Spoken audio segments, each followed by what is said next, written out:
Hello friends, welcome to my channel with another helpful video tutorial. In this tutorial, I will show how to check disk partition style, MBR, or GPT in any Windows version. So, let's start.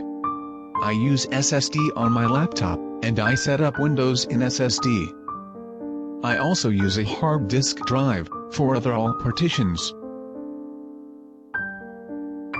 So, let's how to check SSD and HDD disk partition styles.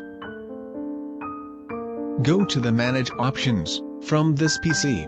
Now click on Disk Partition. We can see SSD and HDD, all disk partitions here. Now, click the right button on your mouse in any partition and go to Properties. Click on Volume. You can see disk partition style is MBR. Go to the other disk properties, and click on Volume.